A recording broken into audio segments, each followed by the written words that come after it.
কচুৱাৰ বৰপানী জুৰিৰপাৰ ঈদগাহ ময়দানত ঈদ উল ফিতৰৰ সমূহীয়া নামাজ সম্পন্ন। আজি ইছলাম ধৰ্মাৱলম্বী লোকৰ পবিত্ৰ ঈদ উল ফিতৰ। ঈদগাহ ময়দানসমূহ আটক ধুনীয়াকৈ সজাই পৰাই উলহ মালহেৰে উদযাপন কৰে পবিত্ৰ ঈদ উল ফিতৰৰ সমূহীয়া নামাজ। এমাহ ৰমজানৰ অন্তত আজি ইছলাম ধৰ্মাৱলম্বী লোকে ঈদগাহ ময়দান আৰু মছজিদসমূহত আদায় কৰে ঈদৰ সমূহীয়া নামাজ। ৰাজ্যৰ বিভিন্ন প্ৰান্তৰ লগতে নগাঁও জিলাৰ কচুৱাৰ বিভিন্ন ঈদগাহ ময়দান আৰু মছজিদসমূহত সমূহীয়া নামাজ আদায় কৰাৰ লগতে কচুৱাৰ বৰপানী জুৰিৰপাৰ ঈদগাহ ময়দানত পুৱা ৯ বজাত ঈদ উল ফিতৰৰ নামাজ আদায় কৰে। কেইবা শতাধিক ইছলাম ধৰ্মাৱলম্বী লোকে একত্ৰিত হৈ আদায় কৰে ঈদ উল ফিতৰৰ সমূহীয়া নামাজ। সমূহীয়া নামাজৰ পিছত বিশ্ব শান্তিৰ বাবে দুৱা অনুষ্ঠিত হয়। আলহামদুলিল্লাহ, আল্লাহৰ নিয়ামত শুক্ৰিয়া। সম্পূৰ্ণ এক মাহ ৰোজা ধৰি আজি আমি পবিত্ৰ ঈদ উল ফিতৰৰ নামাজ আদায় কৰিছোঁ।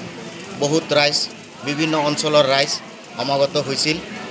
আমাৰ এনেকুৱা লাগিছে যেন হাদিছ শৰীফত যেনেকুৱা আছে, একমাহ ৰোজা ধৰাৰ পাছত যেনেকৈ মাকৰ পেটৰ পৰা শিশু জন্ম হয়, নিষ্পাপ হয়, আমি নিজকে আজি এনেকুৱা উপলব্ধ হৈ আছে যেন আমি একমাহ ৰোজা ধৰাৰ পাছত আমি নিষ্পাপ যেন অনুভৱ কৰি আছোঁ।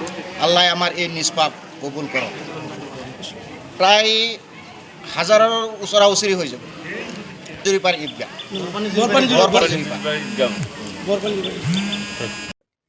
কচুৱাৰ পৰা গুলজাৰ হুছেইনৰ ৰিপৰ্ট, অসম আদিত্য।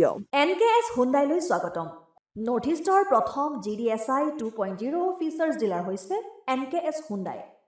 অত্যাধুনিক সা সুবিধাৰে তৈয়াৰী মষ্ট আপডেটেড হুণ্ডাই ডিলাৰ এতিয়া ডিব্ৰুগড়ত।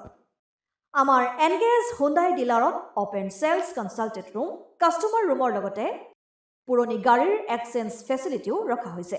ইয়াত চেলছৰ লগতে ছাৰ্ভিচ ছেক্টৰৰ সুন্দৰ সুবিধা আছে। প্ৰয়োজনীয় সকলো এডভান্স টুলছ, হুইল বেলেন্সিং, এলাইনমেণ্টৰ অত্যাধুনিক machine, post hydraulic lift, fully ট্ৰেইনমেণ্ট পাৱাৰৰ লগতে nitrogen gas filling facility, fully automatic car washer ফেচিলিটিও আছে।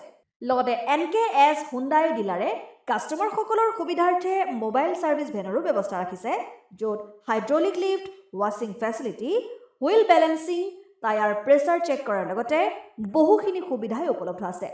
NKS হুণ্ডাইলৈ আহক আৰু সুবিধাসমূহ গ্ৰহণ কৰক।